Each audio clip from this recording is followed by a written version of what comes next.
internet at all times. It's because of Sony. Sony is the reason why we don't have that. Because in the Xbox One and PlayStation 4 era, the Xbox One had a better surveillance system than Palantir.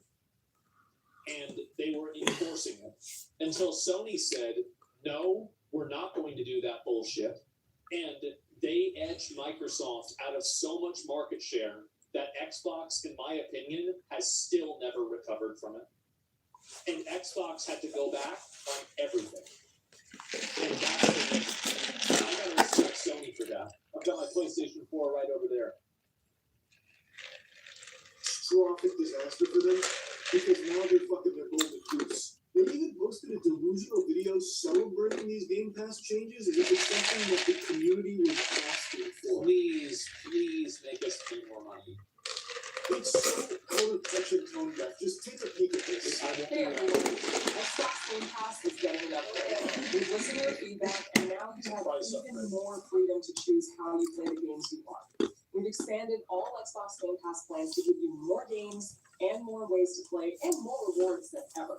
Previously, Core was primarily for console, but Essential now lets you play games on Xbox console, PC, and cloud. You can see very clearly how this fits into what my projected 6 a.m. strategy of Xbox is and Microsoft is, right? Where like they're trying to make a play for cloud gaming and cloud computing as a meta. I care about that shit.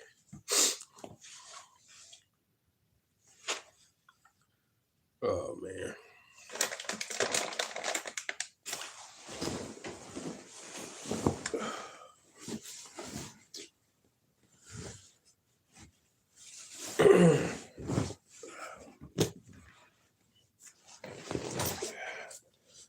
Girl. Oh, my sleep good. Woo. Woo.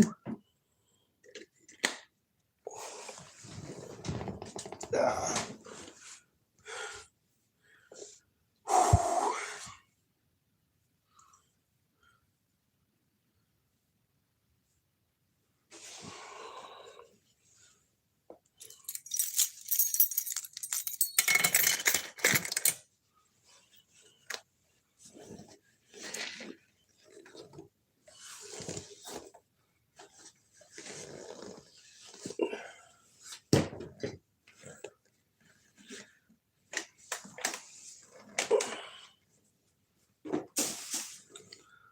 Sleep time for me, baby.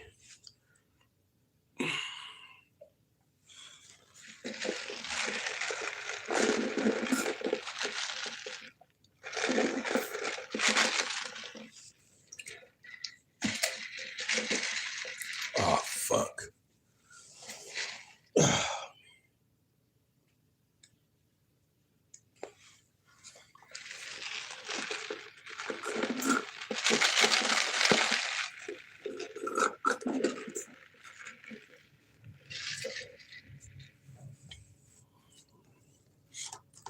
I always do that. Sleep time for me, baby. Early in the morning, sleep straight for glitter gang. I've been up all day today, man. How everybody doing?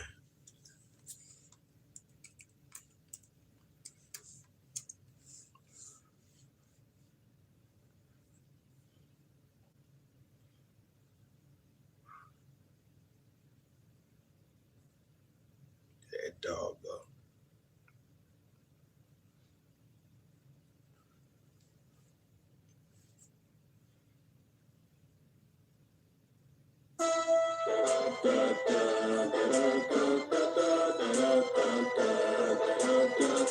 Hey, hey. Want to talk money?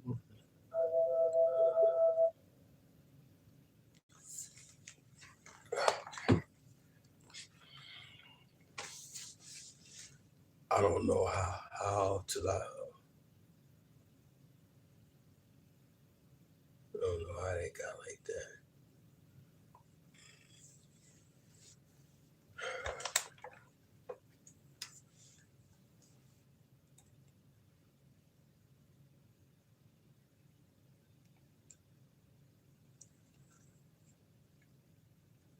what I just said.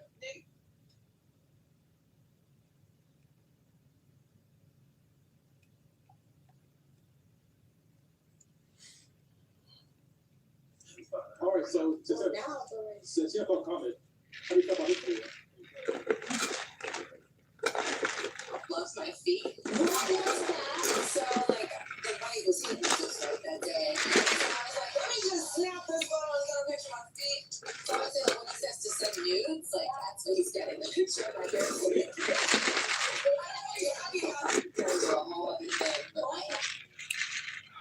I'm not talking about the offense, the principle. One forward.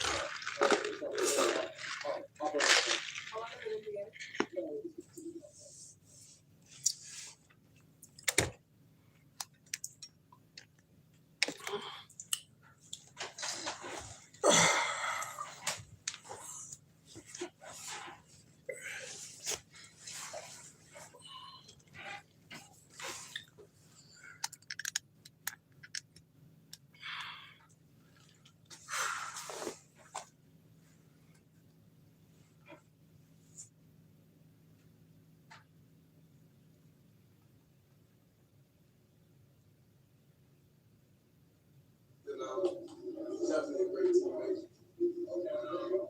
I'm just thankful to be able to spend some time with him.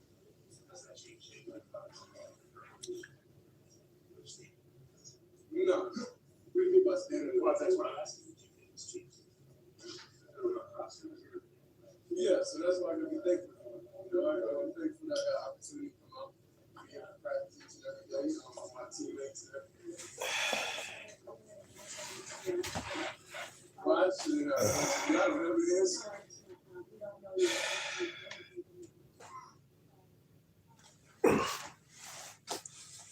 Another four, man.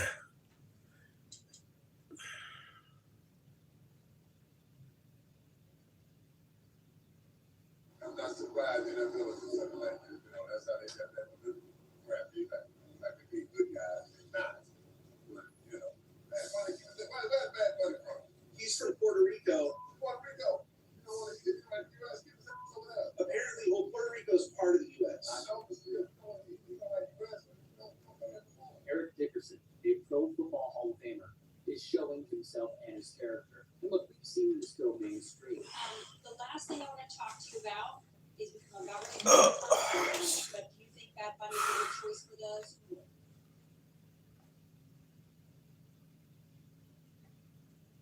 What does an NFL quarterback actually hear in his helmet during a game? It's kind of like this. Right now, it's first and 10. Here's a score. It's 34-30. You need a touchdown. You cannot get through the bridge. We only have one timeout, right? Great return by Turbin. Here we go. Good trade right team motion clear jet line up. Make sure you get George Pickens the ball. He's balling, okay? Make sure you motion over. Make sure he's set. Maybe you're blitzing a lot. Make sure you understand. Hey, make sure you understand they're moving cover two, right? You learn your pressure here. Your hot route is to your left. It's Turbin in the slot. No sacks. You cannot do any sacks.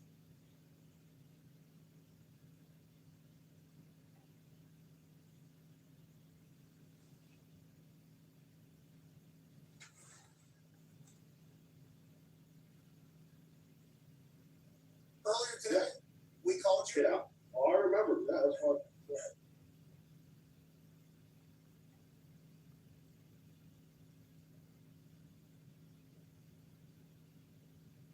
So the Chiefs actually have a pretty unexpected advantage here over the Lions. A couple of the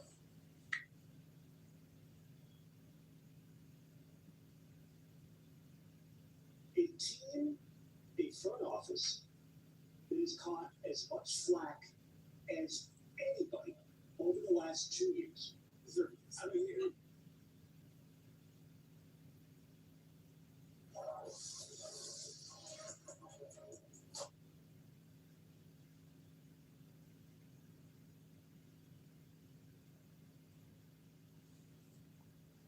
Now we're back to the red eye. Rules valid. Rules. This is usually.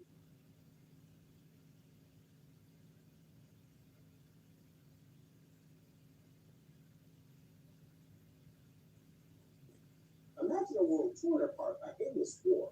Robots that transform into cars and planes, locked in a battle that spans galaxies, decades, and eons. Now, among these warriors, one name strikes fear and sometimes even laughter.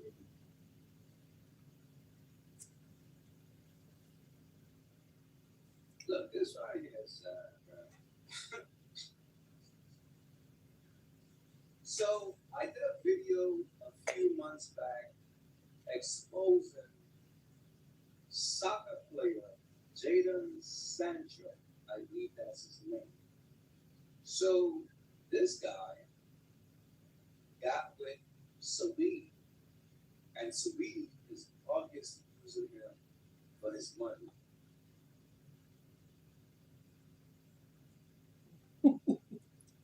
These dudes so damn stupid, man.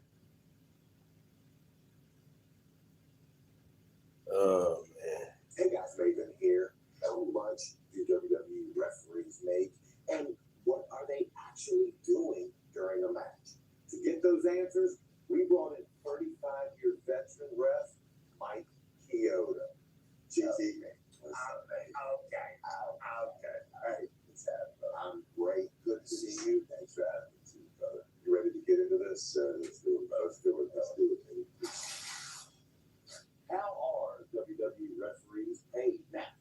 One, during my time, us wrestlers, we would get paid for independent matches. That's amazing. Hi, we're the Flynn family. For the lowest price on tires, just drive in any Flynn's Tire and Auto Service. Or you can just call us. So when you need tires, just drive in. Flynn's will get you in today. I don't think I could have ever dreamed I'd be here. You're ready, honey, because mine's gonna knock out. You grow your hair long. You look prettier. I'm leaving you. Yeah, you. I'll bring back. I want it without him. It's my house. It's my things. I'm not gonna let him push me out.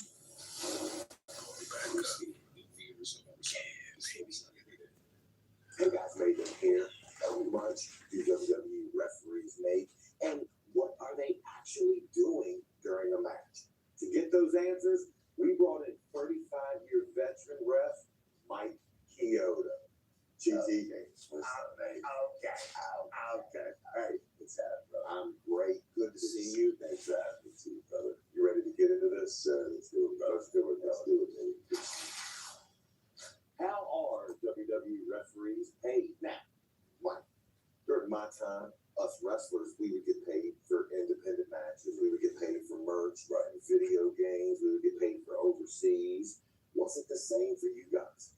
Dude, hell no, man. So we didn't get royalties. Gosh, man, we didn't get royalties. No, I was with the company, 35 years, roughly 33. I didn't get any royalties a whole career. I remember them putting me on the SmackDown game all the time on the video. That was my next question. They used your likeness. Yeah, they used my likeness. Yeah, but my likeness was signed away, right? But the boys' likeness was signed away too. But they got royalties. All the boys used to really me, man. They'd be like, yo, the man just got our quarterly check. Yeah, I remember, what you get, Mario? What you get? I got 40 grand. I'd be sitting in the back of the car like, God damn, fucking shit. I remember going to Johnny's one time and saying, hey, Johnny going nice, man, Johnny Ace, man. They had a talent relationship. I had a talent relationship. And I said, hey, Johnny, let's sit down. I said, I've been with the company 20-some years at this point. I said, it's not like I've been around here just for a minute, but just to want to get a little piece of the pie would be nice, And I remember Johnny goes, I'll see what I can do. I'll check in the biz and after that, next thing you know, I was off the video game the next year, and then you see some other guy out there, and I'm like, who's this referee guy? He don't exist. When I first started, it was 87, right? So TJ would pay me on the side out of the gate. Chief started paying me $200 a night. I did 4 or 5 matches. Yeah, because I was the green referee, so I was doing more matches than the senior referee. So at the time, I put 200 plus my crew stuff. Okay. Plus, then I came on salary on crew, but then I make extra money cash on crew So you would make extra money for being on ring crew and driving trucks and steel cages and everything. So I was double dipping, man, which was nice, bro, because the crew and all that stuff was saving, you know. And so I was getting per diem, my stuff was getting covered on that aspect. After a little while for that, I started getting paychecks for refereeing. Okay. Then you see what you get paid for the show. You got paid a percentage on a game. You know, sometimes it was small, sometimes it was big. So I remember when I was there and I was on pay sheets, right, I would get a percentage of the game, right? You guys in essence were the same, right? Okay, yeah, we weren't getting as much as before. That's cool, but you understood that the boys are the boys, and the referees, the referees weren't the boys. You know, the referees at that time were just referees. How much are WWE referees paid now? Right. I've said it on my channel. I've talked about my pay. When I last left it, I don't remember my exact downside. I think I re-signed 3 months before I got canned, and my downside at the time was $150. Right. What were you guys making? Man, referees, I believe, don't get paid enough. When I first started, like in '87, and made my debut on TV, and I was refereeing, I was probably making maybe anywhere from $50,000 to $75,000 on the referee part. Okay. But I was making crew too. As the company evolved, advanced, got bigger, what? Did your pay increase? Yes, it did. Attitude Era. Attitude Era was one of the phenomenal eras. How much were you making? So at some point I was making probably between referee and crew, I would say $325. Wow. Yeah. As your responsibilities in the ring increased, you still didn't crew. Right. You still put the ring together in crew for 23 years. How many matches would you have to go over on a normal fight? Man, when it was like on a Monday Night Raw, I'd probably have at least 2 matches, 3 matches. Well, I'd have maybe a dark match. Then I'd have 2 matches on Raw. So that could be 4 matches, 3 or 4 matches a night. So we know what you make now. Attitude. Right. Next was Ruthless Aggression. Still making that much? Or did it go down? No, it went down a little bit. It did? Yeah. Why would that? The ring crew pay was still there and everything. But then some jobs got taken away from us because like you didn't have anything to do with the steel cage. When you're done with ring crew, your last downside. Yeah, that's 4 years. I was making $235, $240. That's good money. Yeah, it's great. That's great. I remember. I still paid for a hotel. Okay, cars. Whoa. Yeah, What up, Emma? You had to pay hotel. Emma, what up? Are you sharing a hotel room with other refs? Yeah. Most of the boys, man. Okay. Yeah. It wasn't right. You're splitting. Probably we stayed together, even though we still got a little. I'm up for a little bit. I'm tired though. How you doing? Car rental. Yes. You're doing the same with him. Yes. No doubt. I'm tired though. Next question. How you doing? Referees get paid extra for getting hits. Anytime I would do something extra, right, my pay would reflect. What you up to today? Hold on. Yes, at times it did. I remember that wrestling man, Stone Cold Tommy came in with that chair too. He said that he was gonna bring it. I wanted to look good too, right? One of my Well, she got a new pickup, Emma. I'm good. Just had breakfast with my friend. Oh, okay. That's what's up. Breakfast sound good right about now. I'm hungry. I see you got a nice picture up there. Nice, pretty picture, new picture. Continue throughout the years whenever you would do something that was a little bit more physical. Did I ring? No. So it was Supposed to go out for drinks, but are you gonna just chill? Okay. Well, I'm about to take a nap. I'll be back on a little later though. I'm tired. Next, do WWE referees get benefits? Now, as a 1099, I used to hate that. I get injured in the ring, right? I never saw that. Never saw that. Let me tell you, I never saw it either. And I had plenty of surgeries, and they were open. You know, you had to have insurance. Right. Okay, baby. Talk to you in a little bit. But when I had knee surgery and I needed to get down, Talk to you in a little bit, baby. I'm gonna take this nap, but I'll be on later, okay? Hope to catch you later. Any injury I had, I made sure it reflected my wrestling. Right. There was none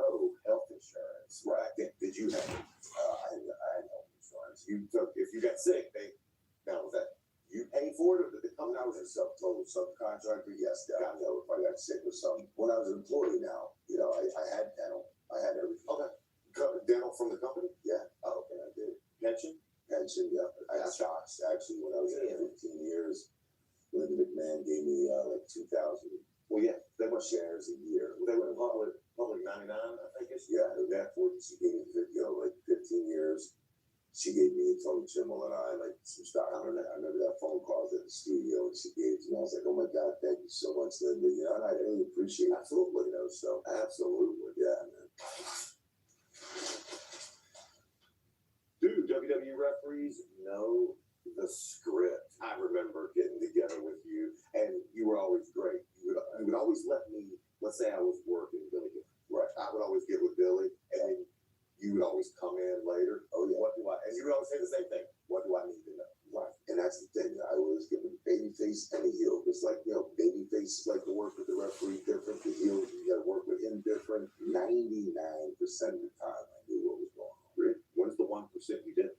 It's Randy Orton against Brock Lesnar and Brooklyn, bro. Didn't go off script. It's just Randy didn't know what was coming. I don't believe either. Really? I didn't know.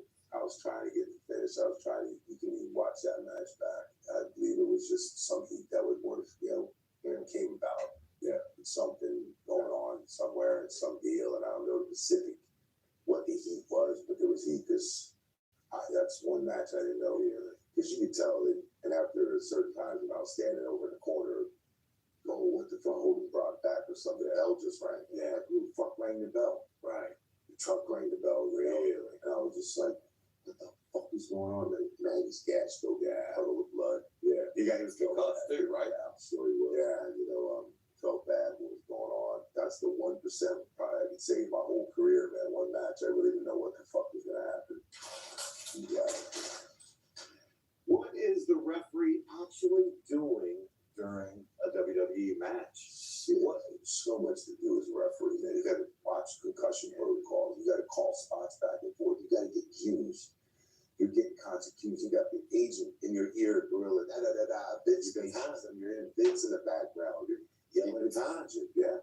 Keeping time. We're going off the air. We're coming back on the air. You should know the whole match. Everything. Because some of the boys would get a little concussed or the bell rung. They just draw a blank. Yeah. And I've drawn a blank so many times. I didn't ask the boys myself. Man, hey, what was the finish? What's the finish? Yeah, what's next? I'm acting like I'm reprimanding in the corner. I'm like, hey, what's the finish again? And you got a bump spot 2 coming up. You got to know the spots before that going into your bump so you can learn position. Right. The right position and make it look like you walked into the bump, not just standing there for the bump or standing in the corner for the squash. Or you have to make it look really real. Going off the air. You got to count the boys down. Back in the day, we used to say Carney, right? Is that his eye? I'll say C is that. His or. And you would call Carney because back in the day, they would have people in the ring. You didn't want them on the cameras. Yeah, the cameras would be all around you. If you just didn't want to understand. Didn't want to understand what you said. I remember you yelling at me one time, not in a mean or derogatory way, but just you were telling me the urgency with which you were getting right directions, right? So I'm passing it on. Absolutely. As you should. I know if I was off time, I would get my ass chewed. Oh yeah. Would you? Oh yeah. Hell yeah. You would get it first. Well, they try to put the heat on you. They try to put that's everything. That's everything. What's the best thing about you? Just pass it. Just side stuff that you pass it on. Next one. Okay. Out. You hear that? That's the call to conquer new terrains. The same call heard by those on Firestone tires. Firestone, for those who answered the call of the vagabond. Stone tires for your next journey. FirestoneTires.com. Magic bird, nothing inside. From Zoo. Well, whether you're shopping, eating out, or just simply browsing the internet, Surveys on the Go pays you cash for your data and taking surveys through our easy-to-use app. Download on the App Store and Google Play now. I check my balance once a week, and it's gone up. That's USDG on Kraken. You earn up to 4.1% APR with 0 lockup or effort. You can hold it and earn.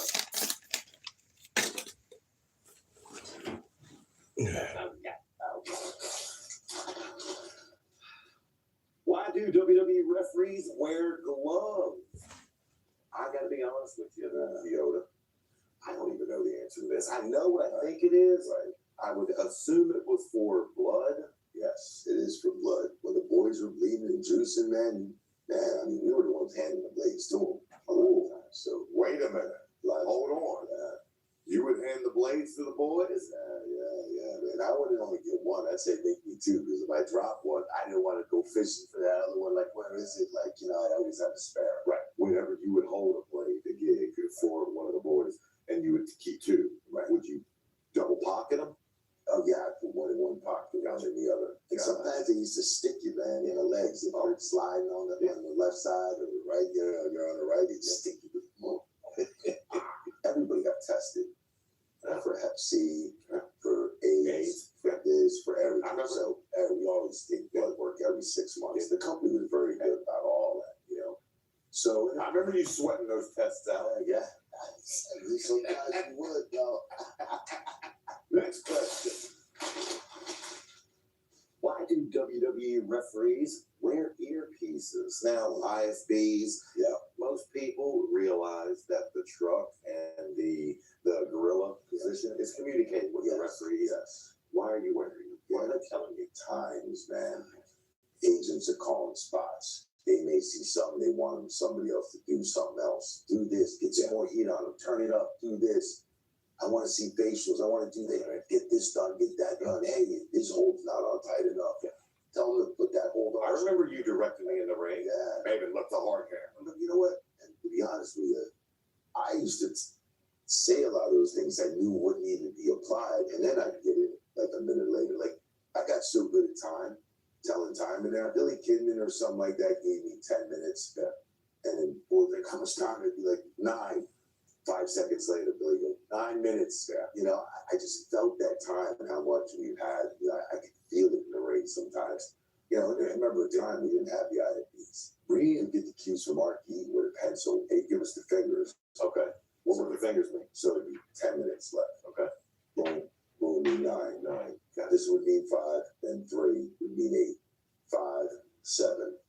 Boom, 1, 6, then 1, 5, then 4, 3, 2, then 2, pencil in the mouth, go home now. Pencil in the mouth is go home. Yep. And you'd have to circle that ring while you're paying attention to your match and look over the time nonchalantly. And then pass it off. Then the IFBs came, which is great, right? Because they could talk to you. Then we had a problem. That's when we started throwing up the X's, because we couldn't talk back to them when somebody's hurt. You throw up the X's because you couldn't talk back. Right. There'd be times like you have to raise your arm. Did you get that message? You'd be like walking around the ring as a referee.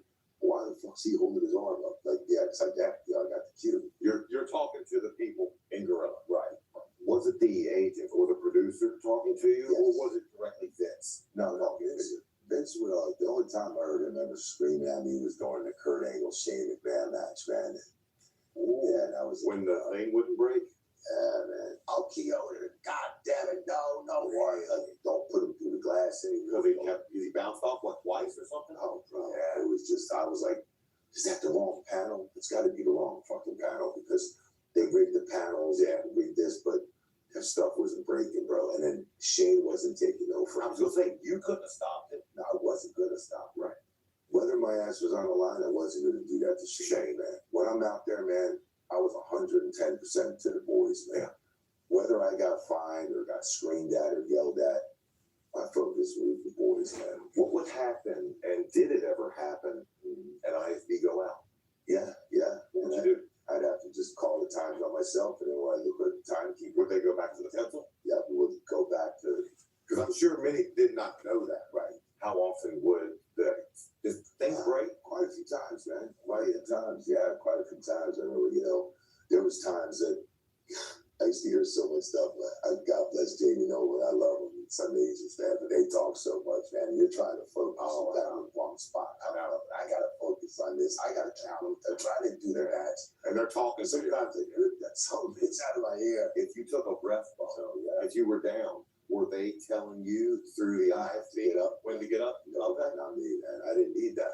Would they tell you the thing? If you see, when you get a nut shot, the ref's bump, your head's turned the other way.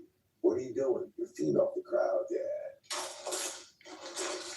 Does WWE have a height limit for referees? Yes, I believe. Really? I just breached that limit, like that limit, the height limit, like 6 foot almost. Really? That's why you always see me in the ring. I kind of have crouched over. In an athletic stance. Athletic shortstop stance, right? Shortstop's either got to go to his left, got to go to his right, got to, Yeah. What was the height requirement? So you say 6 feet? They don't want him over 6 feet. They want 6'1", 6'2". Now, why is that? And compete with the boys? Exactly. Yeah. I mean, you got some guys that are jacked at 5'10", 5'11", 5'9". Yeah. Like there was 205. I would hardly do some of those matches because I was too tall. Really? Yeah. I did very few of them because I was too tall. You know what? I never knew that. Yeah. I'm learning shit. Okay. Are WWE referees allowed in the locker room now? I know you go back from a bygone era where the locker room was sacred, right, bro? During my time, not as much, right? I can't imagine what it's like now, right? Were you allowed in the locker room? Yeah, bro. Unless you got heat with the talent, man. I remember, I had with a wrestler scored one time. I think more than one time, right? But Taker, Chris, I remember I had heat, and I was like, shit, what am I gonna do, man? What am I gonna do? And I did some stupid shit. Me and Joey had or something. Did some stupid shit on the road, getting too drunk. I doing something for bars. I remember like one of the boys was like, hey, Kyoto, man, just take her the biggest bottle of Jack Daniels you can. I was like, really? So got this big bottle of Jack Daniels, man. Remember, I put it on a card, pushed that card in, coming into court. And I thought I was going to get cheated. The boy was like, yo, you piece of shit, you ass kisser. You're an ass kisser. You're this, Yeah. And he's like, you got something to say for yourself? I was like, Taker. I bought that shit in. I was like, guilty with explanation, And he goes, court adjourned. I was like, oh, yes. Now, Mike, we're at the end, but I got one more question for you. What's up, man? Do you think WWE referees should be in the Hall of Fame? Yes, I really do, man. I really feel like we should be a part of it. I agree. I don't want to push myself, right? I'd rather push for Joey Rowe. He's done so many phenomenal matches before he passed. Do you think the day's coming?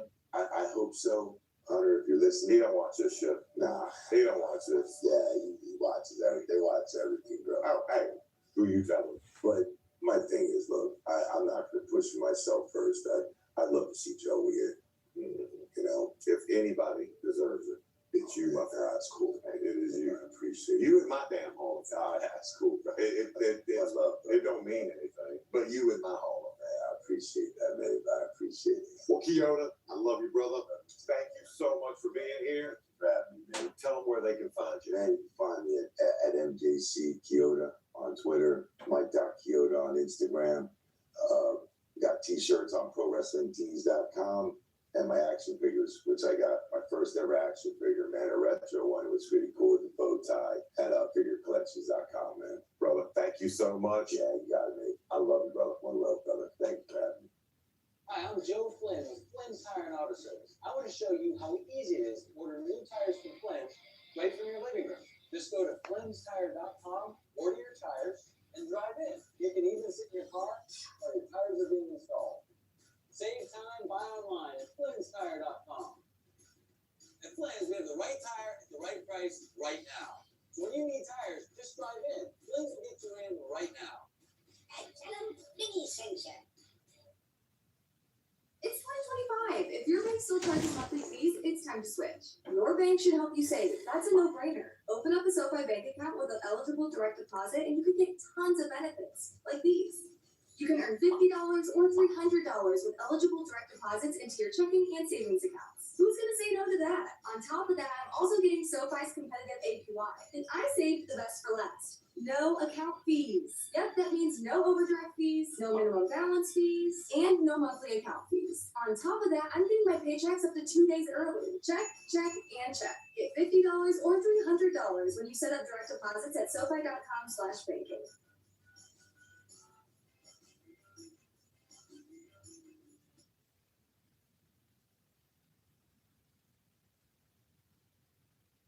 I'm rebuilding a almost winless school in college football 26, and I have 10 years to win a national championship, but there's a twist this time. I might be the best recruiter in the country, but I'm not allowed to recruit in this video. That's right, auto-recruiting is stuck on, so while trying to make this almost winless school good again, I can't control what players we're recruiting, just how they develop and perform on the field. Again, I have just 10 years to save UCLA, and we're picking up where the Bruins have most likely left off, losing to Penn State, dropping to 0-5. Now, to be fair, I said most likely left off, because I filmed it before the game. How did Penn State lose that? I have no words. It was supposed to be a winless rebuild. Whatever. Enjoy the rest of the video. For a team in one of the biggest two conferences to only have 2 players above an 82 overall is a major issue. This roster is atrocious. But at least on College Football 26, for these first couple of seasons, Nico Iamaleava is going to be an incredible quarterback for us. It is incredibly important that he doesn't transfer out after this first season, because I'm sitting here scrolling through the board of all the prospects the computer is currently going after. There's not a single quarterback on here. Now, the argument could be made that there's a lot of young quarterbacks on this roster, so they don't need to go after another one. But if you'll have done any rebuilds on this game, you would know that most of the time, quarterbacks just enter the portal after a year. Especially with how bad the Bruins have been on the field, there's no guarantee any of those guys are on the roster next season. And this is a 10-year rebuild, so the only goal I'm setting for this first season is literally just getting 1 win with UCLA. When that's the main thing that we're focusing on, it lets you know how bad the Bruins have really been. And we're getting some help, because even if we drop that ball, we're getting some extra yards. The only other player above an 82 overall on this roster is Javian Thomas. He is currently averaging just 2 yards per carry, but I'm going to trust him to get into the end zone. He didn't, though, making it 3rd and goal, where Michigan State goes with man-to-man coverage. And if we fail to pick up this 4th and goal, I think you can tell where this game is going. Nico, though, trying to make a play with his legs, and he's going to throw an interception. He's going to throw an interception. At the end of the game, neither team scored many points. I tried to get the ball back from the Spartans, but they literally ran the ball and the clock down for the final 5 minutes. We never got our chance to come back. It was a bad enough performance that I'm just expecting to go 0-12 this year, though we got a 4-star commit. But I don't think that's what's going to save the Bruins program, because by the end of this season, we're going to lose most of our team to the transfer portal. We already lost to our easiest opponents on the schedule, UNLV, New Mexico, Northwestern. So the rest of this season, it's looking like 0-12. Now, I can't hop in up to 3 regular season games a year in this rebuild, but I think I'm just going to sim through the rest of it. If we're not able to take down a team like Maryland, staying winless is just inevitable. Typically in one of these rebuilds, I'd be able to save the team, though, because I can put together a class that is going to turn around the program. Instead, we got the computer just wasting hours on someone like Tyler Daly that is obviously going to go to Utah. We're losing this kid to USC. And funny enough, the Trojans are the only team now that stands between us and going 0-12 this year, as our in-city rivals are the last team on the schedule. This year went exactly how I thought it would. We kept Indiana within 10 points. We even kept Ohio State within 3. But ultimately, for season 1 of this 10-year rebuild, UCLA is at the very bottom of the Big Ten. Are some of the players that we've been able to sign going to turn around this program? I don't think so, because there are literally only 2 commits on our board, and we are going into the very end of this season. I think the way the computer is recruiting is just bad. Not only are we sitting at the bottom of the Big Ten currently in our conference rankings, but we are ranked as the 130th class in the country. There's only 6 classes that are supposed to be worse than ours. I'm not sure if anything could save this team at the moment, but maybe a win in the battle for the victory bell could help us out a little. I just want to see at least one thing go right for UCLA this season. And really, if there's anything I've been able to pick up from this game, it's that our offense is the big problem, not the defense. As time runs out in this one, we've only scored 3 points. And it's not like we have new faces coming in that are going to turn things around for us, because you saw our recruiting class. I think it's only right if we just go ahead and fire our offensive coordinator. We've got to get rid of him. Our defensive coordinator, I'd actually like to keep around. Only reason for that is he's a talent developer. So over time, our defense wasn't horrible this year, and I think he's going to help us progress players a little bit quicker. For the Heisman Trophy winner, we got Cade Klubnik with 51 passing touchdowns. And do you know how many Nico threw for this year? Only 15 with 10 interceptions. On the rushing side of things, Javian Thomas should be returning for his senior season, but he averaged 3.7 yards per carry. And fortunately, outside of Titus, I think a lot of these receivers are also going to be returning. It's not like they did anything spectacular. Our defense didn't either. I mean, these are some of the worst defensive stats we've ever looked at. But we need every player that we can get, because we only have 2 commits at the moment, and the 4-star running back doesn't even have impact development. There is a little bit of good news, though. I think we can make a good hire for our offensive coordinator, Tony Elliott out of Virginia. He is a big-time strategist. And typically, I'd really like that, but I just realized I don't control recruiting. I forgot. That actually changes everything, because a lot of his benefits are on the recruiting side of things, where I'm not sure if the computer is going to take advantage of having better visit bonuses, though a lower deal breaker threshold for offensive players is super nice. You know what? Maybe that was a good hire. Penn State won the national championship over Ohio State. The first time they beat Ohio State in like a decade is in the Natty. And both of those teams come from our conference, which just shows how competitive the Big Ten is. Without being able to recruit, I really don't know if I can turn around this team in a 10-year time frame. As you can see, we have a lot of guys entering the transfer portal, the ones that we expected it to. And with only a couple persuasion attempts, we just have to hope that at least one of these guys come back, but that's not going to be the case. We can't get the tight end or an edge. So ultimately, it looks like UCLA is going to be getting worse next season. Not a single player was drafted, but our school grades are still remaining pretty high for the time being. I don't think that we get an average attendance of 55,000, by the way. I think that is a lie. And that's just another thing I want to work on turning around. I want to make sure the Rose Bowl gets full by the end of this rebuild. But look at our recruiting board. I don't know how the computer is going to do it with auto recruiting on, but there's not a single transfer. This is so weird for me to just skip past all the recruiting and trust the computer to do a decent job. We'll see if they signed a good class. And here we go. This is what we have on National Signing Day. I'm seeing 3 stars, guys that were losing to Washington, including a 4-star quarterback. But at least they put together like 10 or 15 signings. Is that seriously it? I guess if there's any player I want to highlight, it's going to be Titus Beebe. He's a pure possession athlete with star development. He's also from our city, Los Angeles, so I'm hoping he never leaves the Bruins. We had the 116th best class in the country, though. How can we compete in the Big Ten like this? I think if we're going to, every single move I make has to be very calculated. We have to get any benefit out of guys that we can get. So when I see we can move a fullback over to tight end, we're going to get some help there. The biggest issue I've noticed so far, though, is we only have 3 cornerbacks on this team, so I almost have to move this 95 speed free safety over there so we can get a little bit more depth. We also don't have a starting strong safety, so Donovan Pellet is going to go from being a linebacker to starting back there. But the reason I can do that is because we just signed Titus Beebe, the guy with star development I was talking about. He cares about conference prestige. He's never going to leave us, and he's going to make for a good linebacker. Training results is where I'm really going to get my opportunity to shine, though. We get to progress all these players manually, so how we develop is going to really determine if we can ever have any success. And I think I can handle Nico's development really well. This was not hard at all. We have a 99 overall quarterback. We've been able to max out his accuracy. And then I also want to get him some decent abilities because we want him to be able to throw super well throughout the year. Now, as we're still pretty early on in this rebuild, my main priority is actually just going to be getting players drafted, which is why we're upgrading IQ for Javian Thomas. He's about to be a 92 overall running back. But then there's guys behind him like Carson Cox. And since he has a few more years of being with the Bruins, we can actually get his speed up a lot more and take his development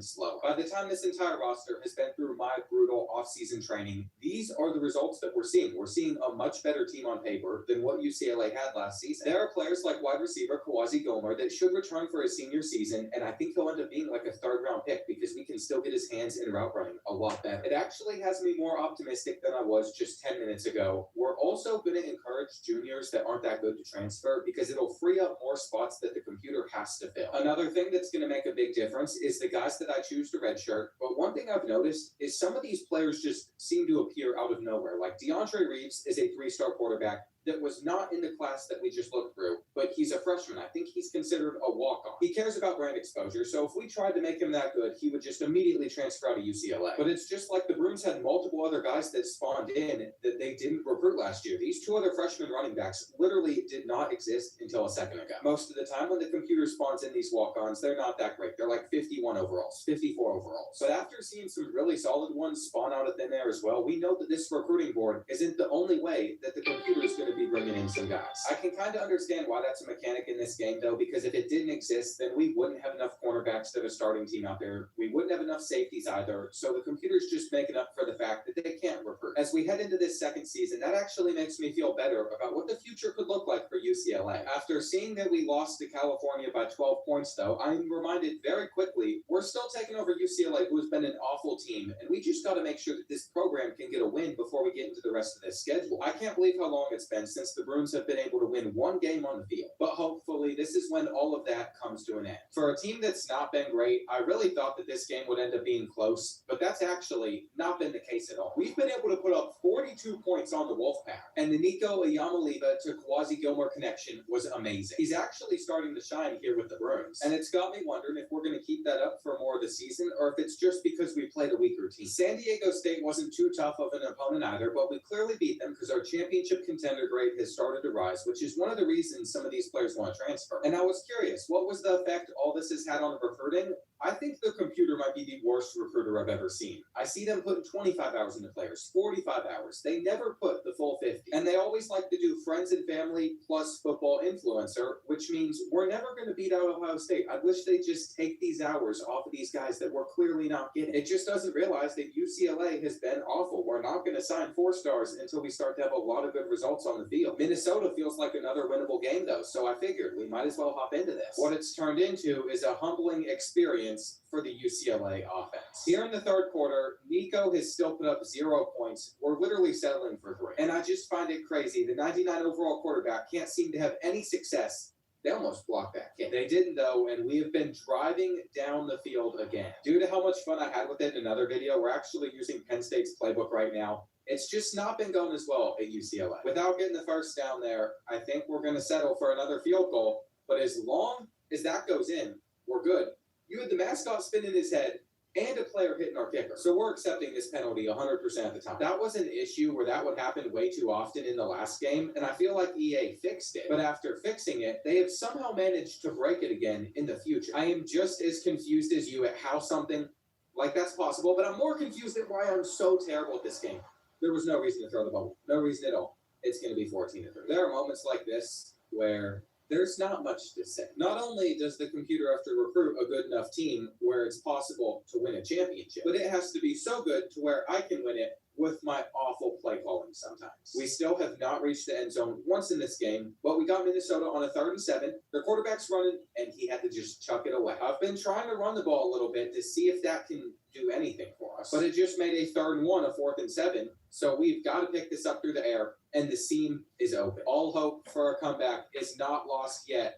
We're going for the post. It's going to be brought in by Marshall. And here on 1st and goal, we're just going to go with our drag for nothing. Now, I understand we should want to score a little bit quicker in case we don't get this 2-point conversion, but it's taken us forever to get in. It's been so hard to reach the end zone. My play call for this play is actually going to be out of the quad set. We're just going to wait for our drag to get open, but Nico waited half a second too long, so it all comes down to an onside kick that Minnesota is going to scoop up. I think this result pretty much sums up what these first few seasons might be with UCLA. There is no question we should have won that game, but when you take away what I'm best at, recruiting, and you make me do what I'm worst at, actually playing these games, that's the type of results you're going to see. Let's just skip most of this year. I also want to say shout out to whoever left the comment that told me to do this concept, because I think it's going to be interesting whenever I can't recruit. But it'll also be pretty difficult. As you can see, we beat Illinois this year, who went 3-7, so it's not that impressive of a win. Another team we beat was Maryland, 52-7. But even with a couple of those results going our way, we are still sitting at the bottom of the Big Ten, only beating out Northwestern, who hasn't won a conference game. By now, we can check in a little bit on what we're getting recruiting-wise. Jason Boyett is a 4-star linebacker. He is one of the only commits alongside a 3-star fullback. It's just awful. Once again, there's not many high schoolers to get excited about. We're going to have to hope that the transfer portal works out in our favor. We might as well play against our rivals. Do I think we're going to beat them? Absolutely not. But maybe the Rose Bowl is going to be full for this matchup for one of the first times, which is what I'm seeing out there. Nico Iamaleava left behind Tennessee to come to this school where he's achieved nothing. This is his final game. Surely he wants something to go well for him. Or he could just throw another interception, because why would anything go right for us? Go ahead and just return this. Yeah, I'm diving. It doesn't matter. Tackle him. There we go. As we get closer to this one being over, it's actually not over. They're on a 3rd and 5. And if we could just stop them, we would have gotten the ball. But unfortunately, that completion ruins a lot of hope that we might have had. And he didn't run straight. For the 2nd year in a row, they're getting to ring the victory bell. And if we could only go 4-8 with a 99 overall quarterback who only threw for 13 touchdowns, I don't want to know what next season is going to look like. Fortunately for us, all of our top receiving targets are juniors, and they're not transferring out, so they're going to return next year to help out what QB is. But once again, over on the defensive side of the ball, none of these stats are for me to get super excited. The one guy that had 5.5 sacks, he's a senior, so he'll be gone. Though our linebacker,